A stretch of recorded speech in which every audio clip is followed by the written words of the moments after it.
I've been in a coma for 6 months after a car accident. When I finally woke up, the first thing I heard was something sloppy happening in my hospital room. My girlfriend, Quinn Simpson, was there, kissing Chad Scott, her true love. Chad looked uneasy, glancing at me every few seconds. "Quinn, don't do this," he whispered. "I heard coma patients can still hear things. What if Mateo hears us?" Quinn scoffed, completely unbothered. "So what? He's a vegetable. Probably won't ever wake up. It's better this way, isn't it? Didn't you say you liked living on the edge?" They trashed me right in front of my face. I could even feel the contempt in Quinn's voice. When they finally left, they didn't notice the effort it took for me to crack my eyes open, but the nurse who walked in next did. She spotted the movement instantly and slammed the emergency button. Once I began regaining strength, the first thing I did was send a message to my parents. "Mom, Dad, I'll go through with the arranged marriage." The moment my mom saw the message, she called me, crying with relief. "Finally," she said. "You've come to your senses." After a few brief conversations with them, I told them I'd be leaving Sanderville in 3 days to join them abroad. I turned off my phone just as Quinn walked into the hospital room. She froze when she saw me awake. Surprise flickered across her face before she quickly composed herself and opened the lunchbox she was carrying. "Chad made you some chicken soup," she said, setting it on the table. "Drink it while it's hot." I didn't move. She frowned slightly and softened her tone. "I know you're not a fan of chicken soup, but it's good for your recovery. Just a few sips, okay?" I looked at her. There was concern in her eyes, real, maybe. But this was the same woman who had just been cuddling Chad in this very room. I couldn't tell who she was anymore. Footsteps echoed in the hallway. Chad walked in, head to toe in designer brands. When he noticed the untouched soup, he chuckled. "Come on, Mateo. I spent hours making that. Even burned my hand a few times." Without thinking, Quinn reached out to check his hand like it was second nature, then remembered I was watching. Her hand froze midair before she pulled it back with an awkward smile. "Just drink it, okay? Chad made it for you." When Chad left, Quinn mumbled something about work and rushed out after him. A nurse came in to check my vitals. While adjusting the fourth, she casually mentioned that a couple had just been kissing in the hallway. I just smiled and said nothing. Later, I signed myself out early and headed straight to the apartment Quinn and I shared. She was on the couch watching TV while Chad moved around in the kitchen like he owned the place. When she saw me, Quinn jumped up, startled. Her eyes darted toward the kitchen, but I had already noticed the kiss marks on her neck, fresh and bright.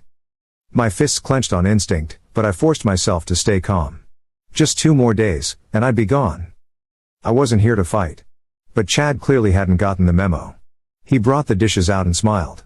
"Hey Mateo, perfect timing. I made too much. Want to eat with us?"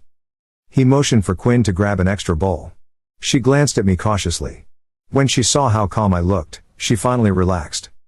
I didn't answer Chad. Instead, I turned to Quinn with a half smile. "Looks like you had a good time while I was unconscious."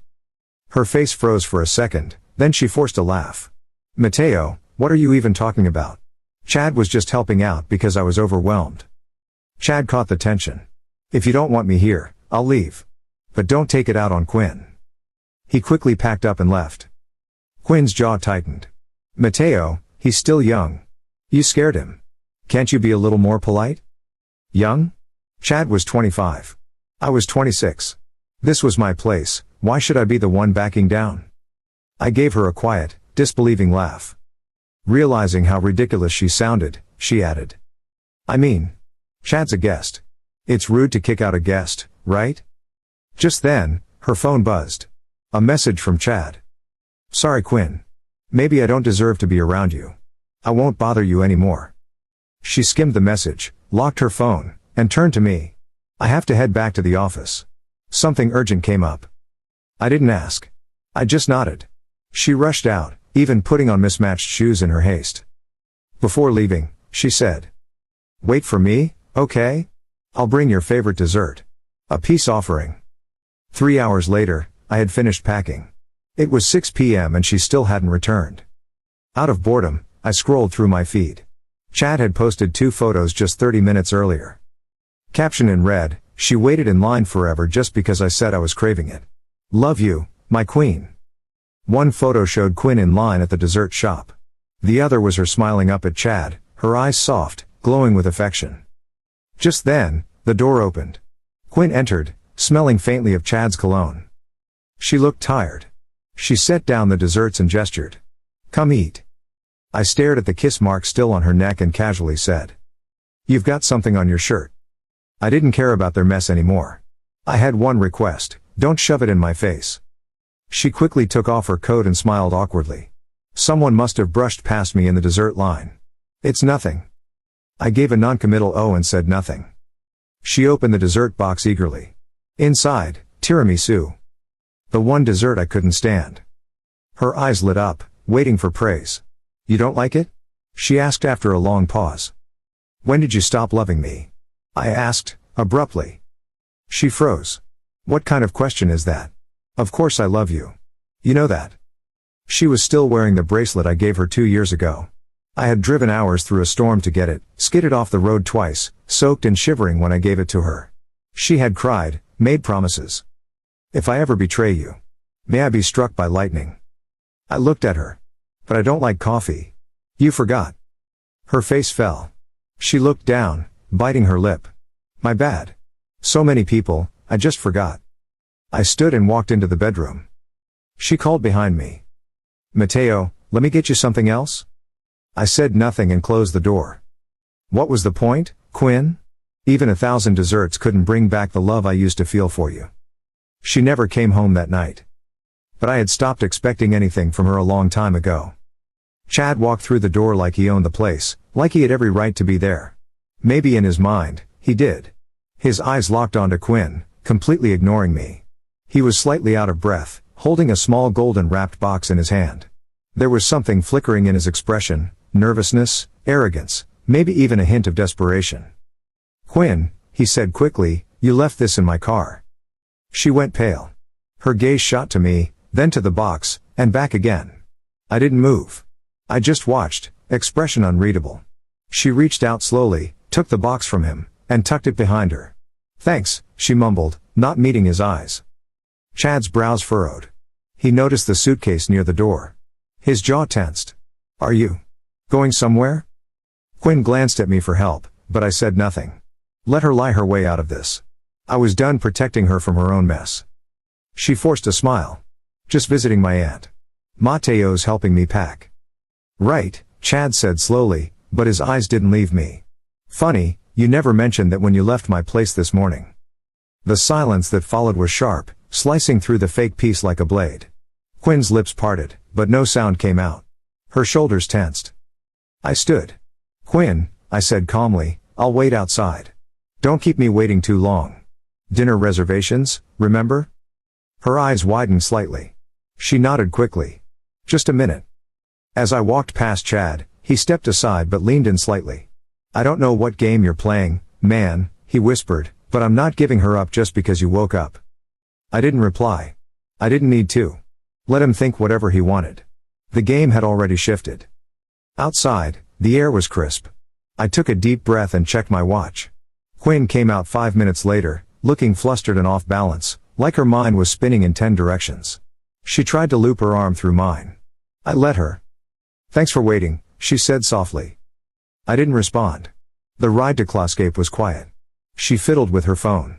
I glanced over once and saw she had opened a chat with Chad but hadn't typed anything yet.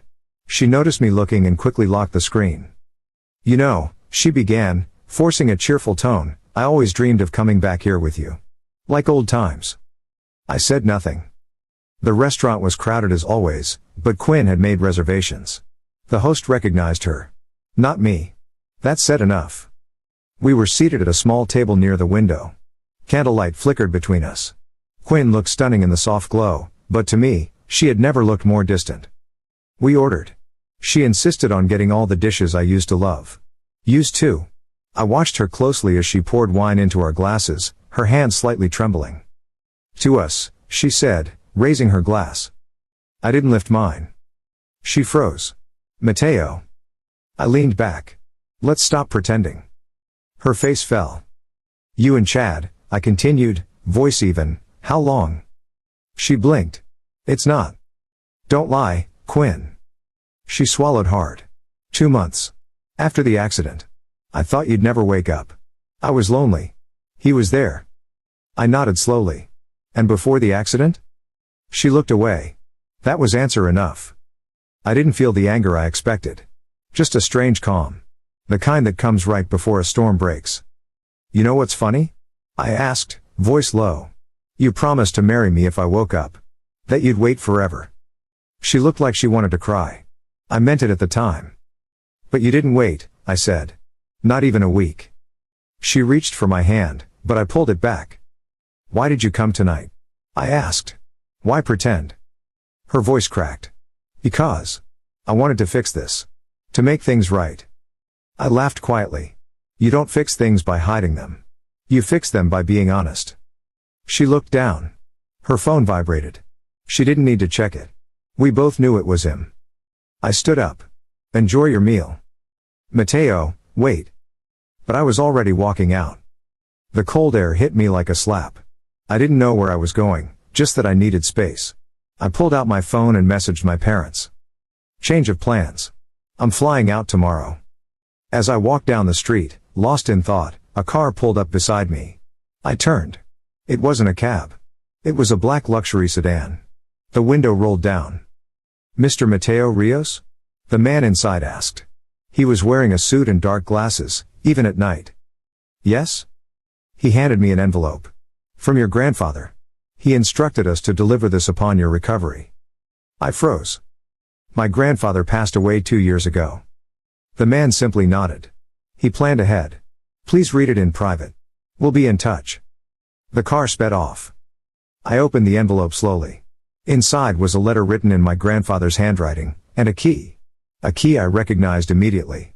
It was to his private estate. The one no one had been allowed to enter since his death. I stood there for a long moment, gripping the letter as the wind howled around me. Things were about to change. And not just with Quinn and Chad. My past was waking up too. I arrived at the estate just after sunrise. The long gravel road leading to my grandfather's mansion was overgrown, as if time itself had tried to bury it. Nature was reclaiming the place, but the wrought iron gate still stood tall, untouched by rust. The key in my pocket felt strangely warm, like it had been waiting for this moment just as long as I had. I stepped out of the taxi and stood before the gate. No cameras. No intercom. Just silence and the sound of morning birds chirping in the trees. I slid the key into the lock. It clicked. I paused. This house hadn't been opened in 2 years. My parents never spoke of it after the funeral. No one was allowed in. They said it was to preserve his legacy, that the place had been sealed per his final wishes. And yet here I was, holding the very key to that legacy, handed to me by a stranger in a black sedan. The gate creaked open. The mansion loomed before me like a sleeping beast. 3 stories tall, with ivy crawling up its walls, windows shuttered, and a heavy stillness that made the air feel thick. I walked up the stone steps, heart pounding, and used the key again. Inside, it was cold. Everything was exactly how I remembered. The same dark wooden floors, the same velvet curtains drawn tight, the same scent of old books and something faintly metallic. Blood? No. Not blood. Ink, maybe. The foyer led into a grand hall, with twin staircases curving upward like open arms. I ran my fingers along the banister. Dust coated every surface, untouched for months, maybe years. Except one. The door to the study. No dust. No cobwebs. The doorknob gleamed. I approached, pulse quickening. The letter said only this: everything you need is in the study. The truth, your future, and the reason I kept you hidden. Kept me hidden? I opened the door. The study was pristine. Polished floors. Fresh air. As if someone had been cleaning it every day. On the desk sat a single object, a leather-bound journal. I picked it up. On the first page was a message in my grandfather's sharp handwriting. If you're reading this, it means you survived. And if you survived, the game is on. What game? I turned the page and began to read. My grandfather had never been just a businessman. He was the architect of something far more dangerous. A shadow corporation that extended into international markets, politics, defense sectors. His fortune, estimated publicly at $50 million, was a front. The real money was in black patents, shell companies, and private networks. Offshore assets worth billions. And I was his heir. But not by name. By design. He had chosen me since I was a child, training me without my knowledge. He watched how I handled puzzles, pressure, Manipulation. The car accident that nearly killed me? Not an accident. According to the Journal, someone in the board of directors had ordered the hit. They thought killing me would secure the inheritance for themselves. They had no idea my coma had accelerated the plan. Buried behind the bookshelf was a safe. I found it immediately, my childhood instinct guiding my hands. Inside were 6 things: a black card, a USB drive, 3 sealed letters, a burner phone, and a photo of my grandfather shaking hands with a woman I'd never seen before. On the back of the photo, one word. Mother. My breath caught. My mother was alive? But she had died when I was 4. Or at least, that's what I had always been told. I stared at the photo. The woman had the same eyes as me. Same sharp jawline. Same birthmark below the left ear. I'd always wondered where mine came from. I took the USB and plugged it into the laptop that still sat on the desk. The files inside were encrypted. The password field blinked. I hesitated, then typed. Mateo. Access denied. I tried again. Rios. Access denied. Then I remembered something. My grandfather used to say, legacy is not in names, it's in patterns. I typed the date of the accident. 0211. Access granted. A video file opened. It showed my grandfather, older than I remembered, sitting in this same study. His eyes were tired but sharp. If you're watching this, he began, you've finally come home. And I'm sorry for everything. You were never meant to get caught in this, but the board moved faster than I expected. You need to know something. Your father is not who you think he is. And your mother. She's alive. I sent her away to protect her, to protect you. The screen glitched. Then resumed. They'll come for you now, Mateo. Because you're the last Rios they didn't plan for. But you're also the only one I trust. Everything I built, everything I buried, it's yours now. The bank account connected to this card holds your seed fund. 25 million. But that's not the real treasure. The real power is in what you choose to do next. The video ended. I sat there, staring at the screen, feeling the weight of it all crash onto me. My family had lied. My girlfriend had betrayed me. And now, my past was something out of a corporate thriller. I looked at the 3 sealed letters. One was addressed to me. One to someone named Jay. And the last. To Quinn. I froze. Why would my grandfather write a letter to her? I opened mine first. Inside was a short message. Your mother is in Buenos Aires. But she cannot know who you are. Not yet. Find her. Watch. Learn. You'll understand. My hands trembled. I opened the letter for Jay next. It was instructions. Cold, calculated. About a cleanup. About removing someone named Carson Laird from the board. It was signed at the bottom with a red fingerprint. Who was Jay? I reached for the letter to Quinn. My fingers hovered, uncertain. Part of me didn't want to know. But curiosity always wins. I opened it. Inside was a single sentence. You were never worthy. That was it. No greeting. No explanation. Just those 4 words. I laughed bitterly. Even my dead grandfather had better judgment than I did. The burner phone rang. I answered. A voice spoke, low and distorted. Your window is short. They know you're alive. The account's been pinged. You have 24 hours to disappear. Click. Silence. No more coma. No more pretending. I closed the safe, took the journal, the card, the phone, and the photo. By the time I stepped outside, the sun had risen fully. And so had I. I left the estate with the black card burning a hole in my pocket. 25 million was more than enough to vanish. But disappearing wasn't my plan. No. Not anymore. I wasn't going to run from the people who tried to kill me. I was going to dismantle them, piece by piece. I checked into a hotel under a different name. A penthouse suite downtown with a view of the city skyline, paid in full with a code embedded in the black card. The concierge didn't ask questions. That was the kind of place this was. The first thing I did was secure the USB. I had it cloned, encrypted, and placed the copy in a rented vault. Then I focused on the name in the second letter. Carson Laird. Board member. CFO of Rios International. Former mentor to my father, and the man who had, according to the Journal, greenlit my accident. I pulled up his profile, charity events, press conferences, glowing financial reports. But beneath the surface? Multiple shell companies, hidden investments in defense subcontractors, ties to the corporate intelligence network known only as Glint. And most importantly, his favorite weakness. A private club called the Halberd. Men like Carson always had a vice. That was his. The next evening, dressed in a tailored black suit, one of the few things Quinn had never touched, I made my way to the club. It was discreet, membership only, and entirely illegal in at least 3 countries. I'd only been there once before, tagging along with my grandfather when I was 18. No one had paid attention to me then. Tonight, they would. The receptionist scanned the black card.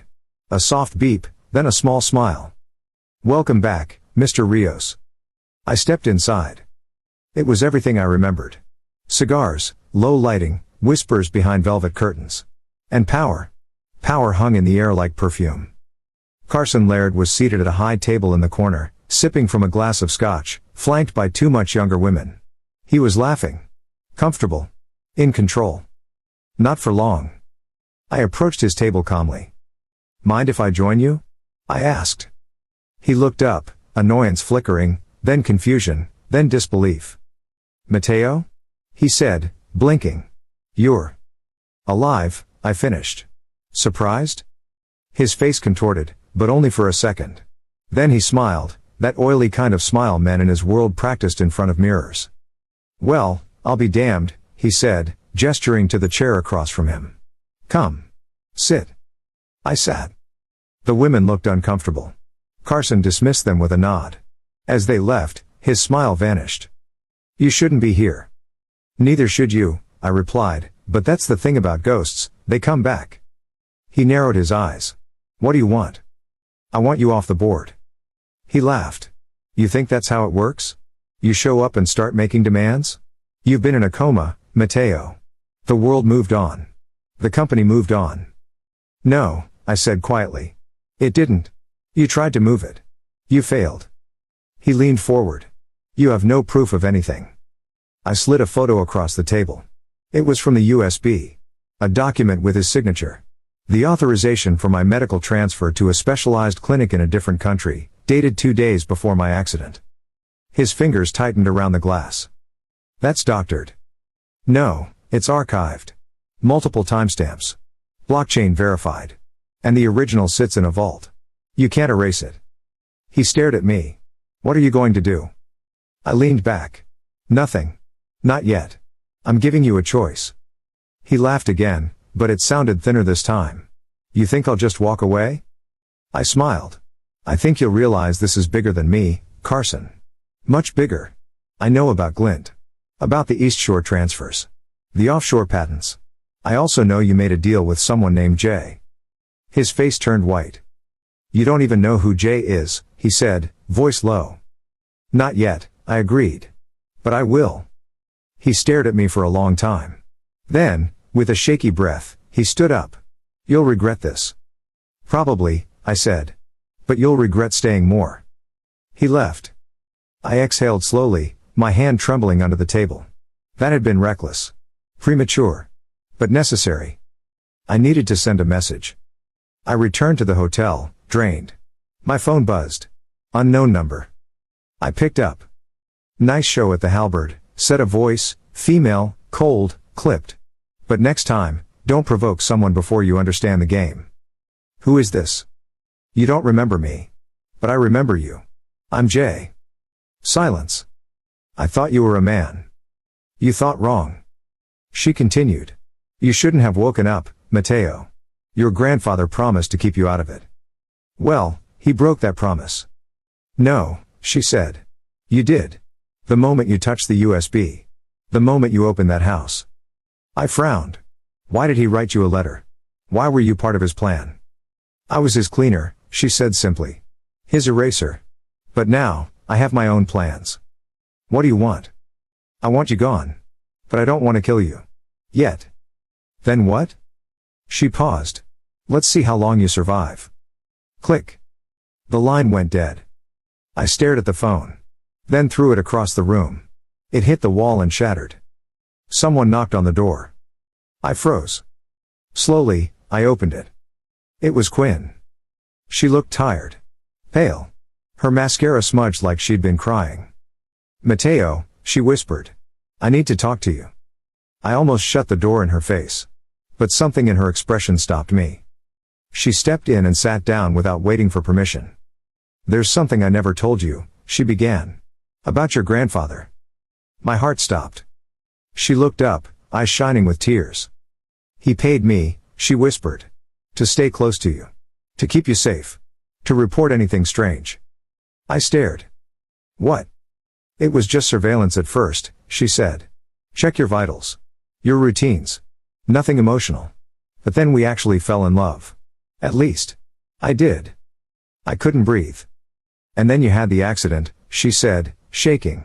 I panicked. They told me to stay close to Chad. That it would draw less suspicion. Who is they? She looked up. Jay, she said. And your mother. Silence. The kind that stretches too long. The kind that makes time itself stutter. My mother? I asked finally. The words scraped against my throat like broken glass. She's alive. And she's working with Jay? Quinn nodded slowly, eyes locked on mine. Your grandfather sent her away for her protection, yes. But she didn't stay gone. She built something. With Jay, something powerful. What exactly? She hesitated. An intelligence web. They called it the Silhouette Network. It started as a security project for Rios International. Quiet, internal. But when your grandfather died, it evolved. Jay took command, and your mother. She became its strategist. Its ghost. I tried to piece it together. My grandfather sends her away to keep her safe. But she partners with the same person who tried to kill me? It's not that simple, Quinn whispered. Jay didn't order the hit. It was someone else on the board. But your mother. She let it happen. Those last 4 words burned. She let it happen? I repeated. Quinn looked down. She believed you were weak. Too soft. Too sentimental. You loved people too much. That made you a liability. She thought surviving it might harden you. I stood up, pacing now. So her own son being nearly killed, that was strategy? To her, yes, Quinn said. But to me, it broke everything. I looked at her then, really looked. Her guilt wasn't fake. But that didn't mean it fixed anything. You were working for her. Sleeping beside me. Reporting on me. I stopped before the accident, she said quickly. I told her I couldn't do it anymore. I loved you. That's why. That's why you ran to Chad the moment I slipped into a coma? Her mouth opened. Closed again. Exactly. Get out, I said quietly. Mateo, please. Now. She rose, eyes glistening, and walked to the door. But before leaving, she turned. You think she wants you dead, she said. She doesn't. Not yet. But Jay does. And they're moving fast. You have less than 48 hours before they act. Act how? She hesitated. Asset seizure. Identity wipe. You'll be deleted from every legal system you've ever existed in. Passport, account access, birth records. They'll erase you. Not by killing you, but by making you a ghost. She left.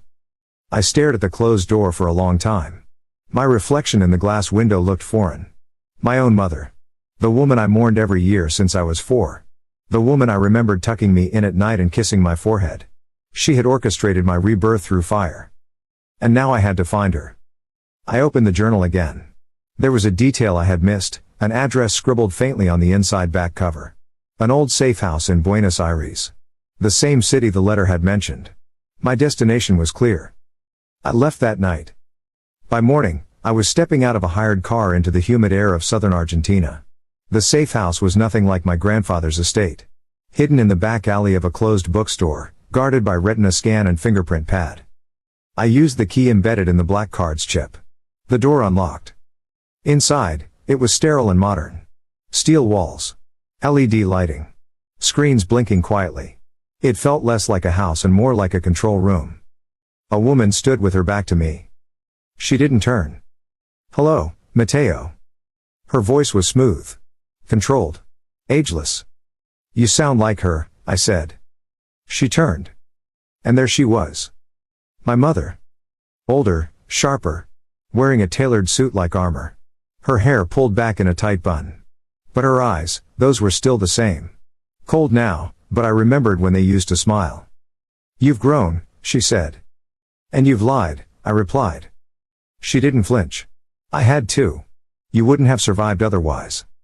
That's what everyone keeps saying. You're angry. No. I'm done being angry. I'm calculating. Her eyebrow rose slightly. A flicker of something like approval. Good, she said. Then you're ready. For what? She tapped a button. A holographic projection appeared, blueprints, dossiers, red strings linking faces. Jay thinks she controls the board. She doesn't. I do. I let her rise because she was useful. Efficient. But she's lost control. She wants full domination now. Your accident was her insurance policy. I never approved it. But I didn't stop it either. So why tell me this now? Because it's your move. I've given you everything you need. No, I said. You gave me trauma and silence. That's not the same as guidance. She looked at me, jaw tightening. You're not a child anymore, Mateo. I don't owe you comfort. I owe you victory. I stepped closer. I didn't come here to be recruited. I came for the truth. Then listen closely, she said. And for the next hour, she told me everything. About the Silhouette Network's real purpose, to root out corporate corruption, even if it meant playing dirty. About how Jay began building her own network within the network. About Quinn's recruitment, and about a secret failsafe hidden inside the Rios mainframe, a code that only I could access. The accident, she said, was meant to force your awakening. And it worked. You're stronger now. You gambled with my life. She paused. And you lived. That's what makes you dangerous now. I stared at her. I'm not your pawn. I'm not Jay's tool. And I'm not the board's heir. I'm me. And I'll burn all of it down before I let any of you control me again. She didn't stop me when I walked out. But as I reached the door, she said, Mateo, when the moment comes, you'll have to choose, expose the system and die a martyr. Or take control of it and become what your grandfather always meant for you to be. Back at the hotel, I opened the burner phone. A single message from an unknown sender blinked on the screen. Jay is moving tonight. Your accounts are frozen. The name Mateo Rios will be erased at midnight. I typed a reply. Let her try. And then I opened my laptop. Time to trigger the failsafe. At exactly midnight, the system attacked. My screen flickered once. Then again. And then every account, every credential, every digital thread that tied me to Mateo Rios began to vanish. My name disappeared from airline registries, hospital logs, school transcripts. Credit cards failed. IDs expired. A quiet deletion of existence. They called it the Ghost Protocol. Jay's signature move. But she didn't know my grandfather had planned for it.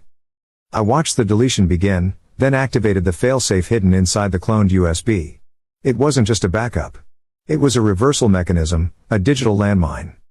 The moment the network flagged my identity for erasure, the failsafe triggered a recursive mirror across 4 offshore data havens, bouncing fragments of my digital identity through broken encryption chains. By the time the deletion protocol finished, 3 different versions of Mateo Rios now existed across 3 different continents. I was no longer deletable. And I was no longer just Mateo Rios. I was whoever I needed to be. When the screen stabilized, a new interface appeared, one I had never seen before. It looked like a command center. Topographical maps.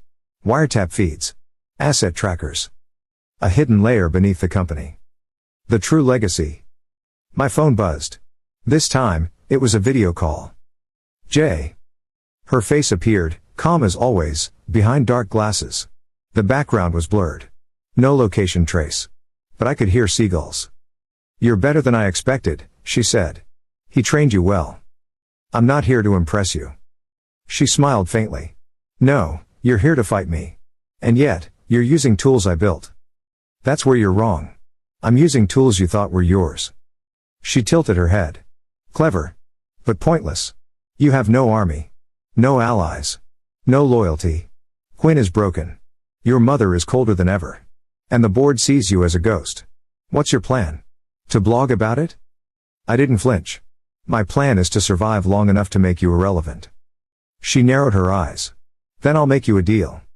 I raised an eyebrow. You vanish, she said. Right now. Tonight. I'll restore your records. One identity. Anywhere in the world. You get 20 million. Clean. In exchange, you walk away from this war. And if I say no? Then you die, Mateo. Not today. But soon. I leaned closer to the camera. If you're offering a deal, it means you're scared. Click. She ended the call. Immediately, my firewalls lit up, attempted breaches from 5 IP locations. All blocked. All logged. She was trying to find me. I activated a signal bounce, wiped the server, and left the hotel. Time to vanish on my own terms. I went underground for 72 hours. Moved between safe houses my grandfather had marked in the journal. Rented cars under fake names. Slept in daytime cafes. Avoided cameras.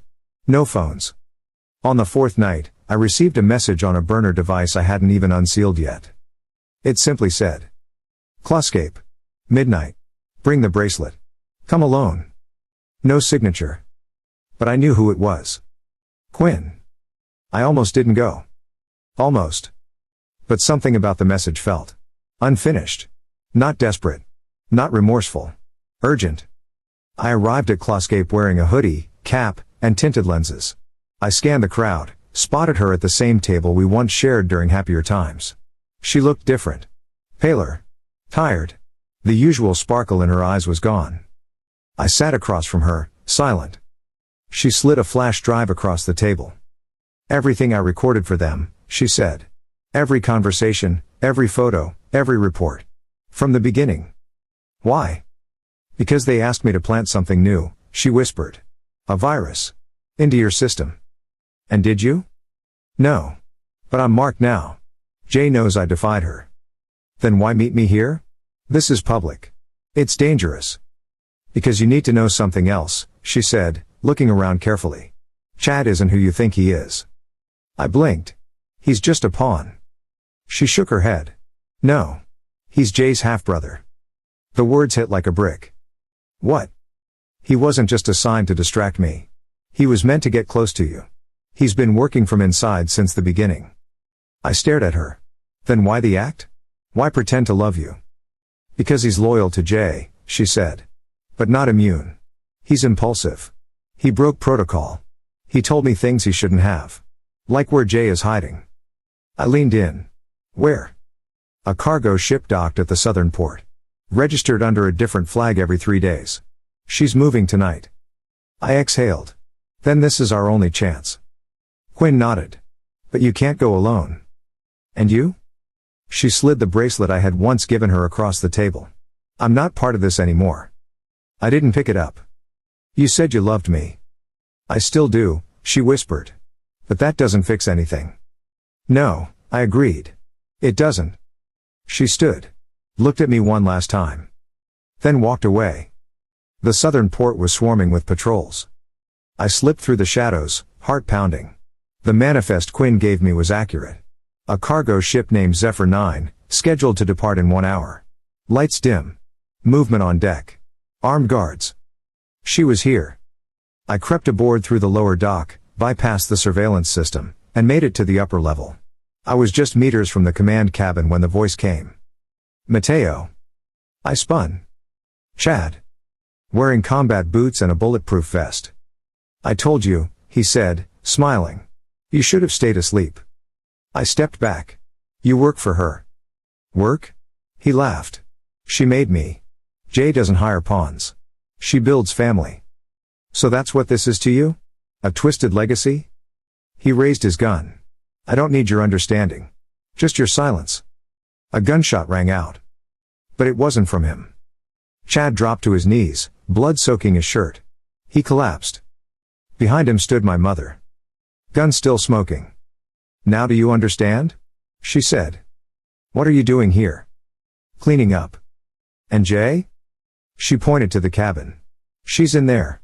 But you can't kill her. You need her alive." "Why?" "Because she's not the one in charge anymore." I stared at her. "Then who is?" "You." The command cabin was quiet. Almost too quiet. I stepped in slowly, heart hammering, unsure what I'd find. For all the fear, all the mystery, I expected something theatrical, screens, armed guards, maybe even a war table of sorts. But it was just a room.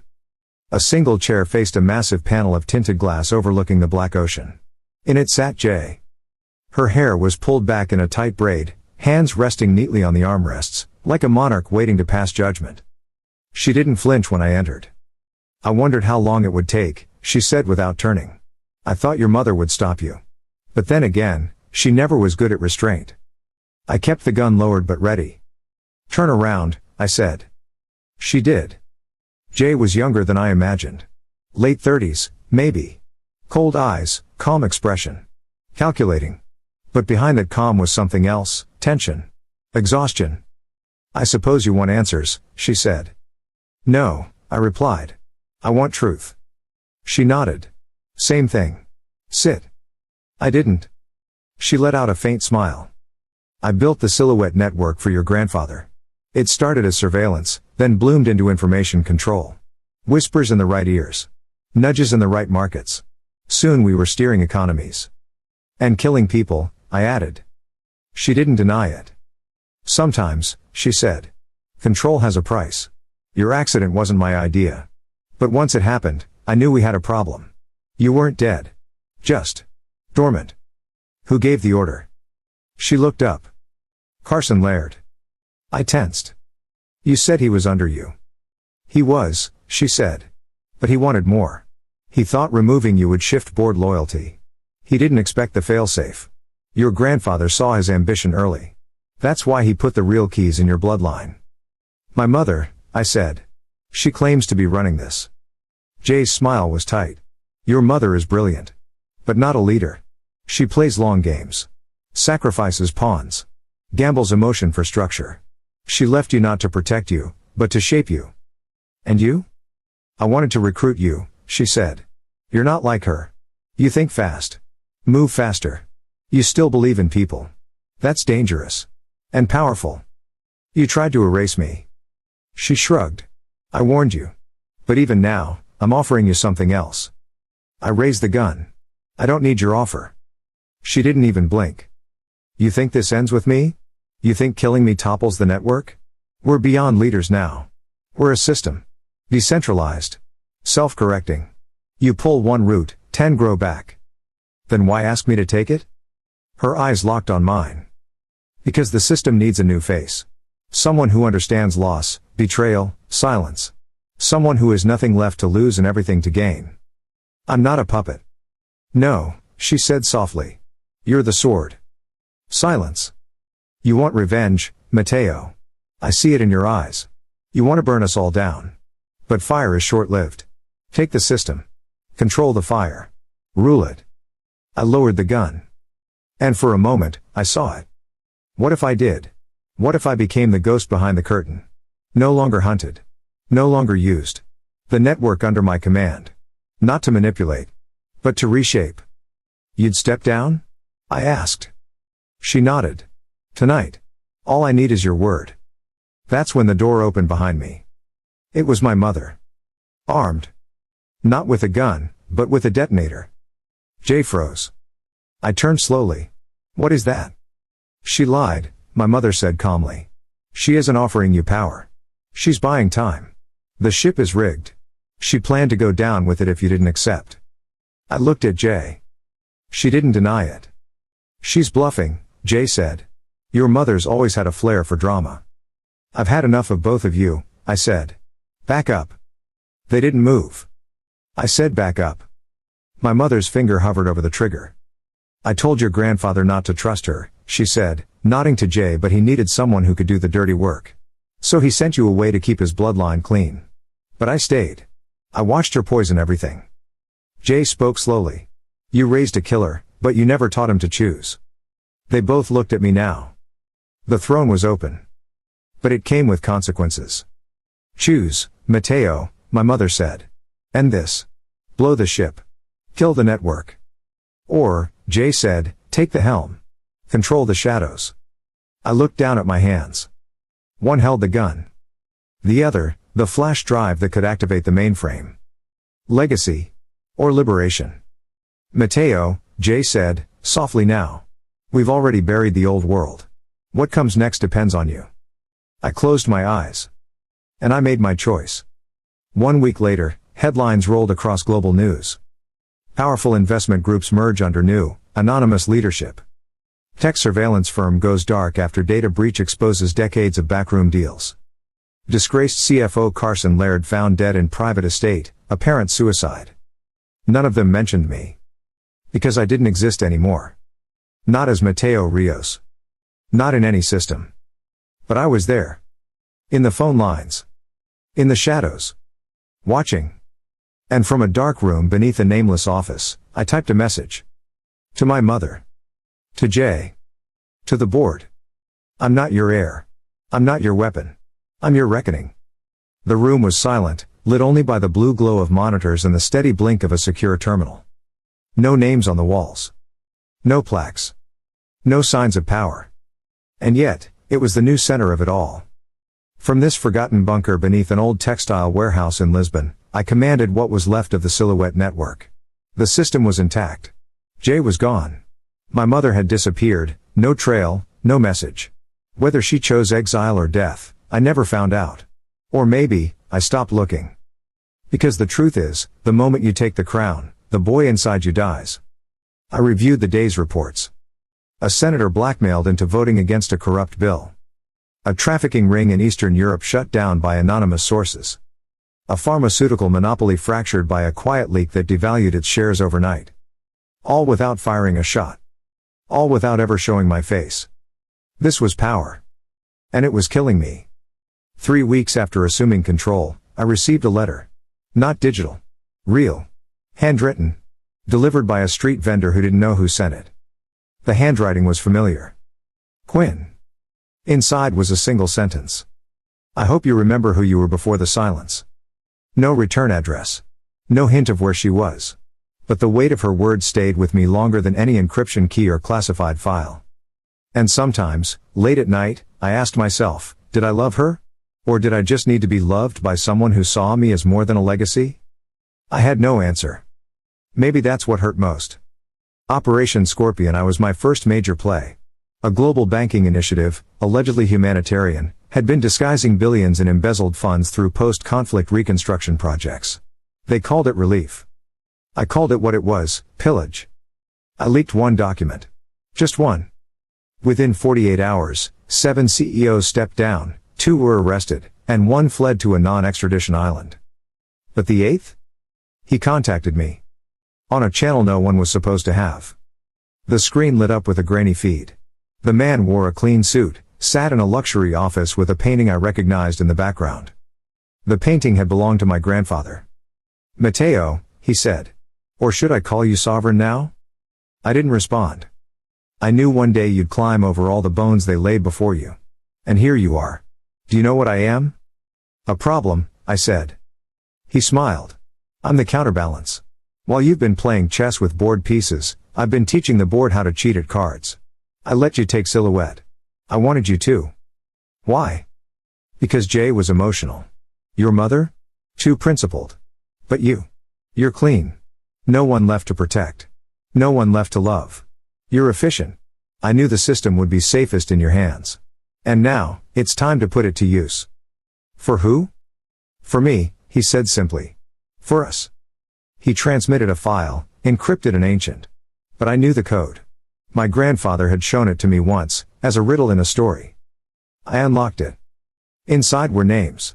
Names of presidents. Judges. Scientists. Journalists. And at the top, a single word. Chimera. I stared at the screen. My blood turned to ice. You see, he said, Silhouette was never the apex. It was just a filter. The real machine was Chimera. And you're about to become its face. I sat back, breath shallow. This was deeper than I ever imagined. Everything I thought I was taking control of was a mere shell of the true empire. You don't want a partner, I said. You want a front. He leaned in. I want a king. A crowned ghost. The one everyone fears, but no one remembers. I disconnected. And stared at the file. That night, I stood on the roof of the Lisbon Tower. The wind was cold. My phone buzzed. One of my operatives. A breach had been detected. A terminal in Argentina had gone active, one we thought was dead. My mother. She had left me a message too. Just audio. The deeper you go, the harder it is to climb out. You think you're still making choices, Mateo, but the system always writes the last line. The only way out is to break the pen. I understood what she meant. But I didn't know if I still had the strength to break anything. Because by now, I was the system. In the months that followed, I operated as sovereign. I built a second silhouette, one that didn't manipulate, but redirected.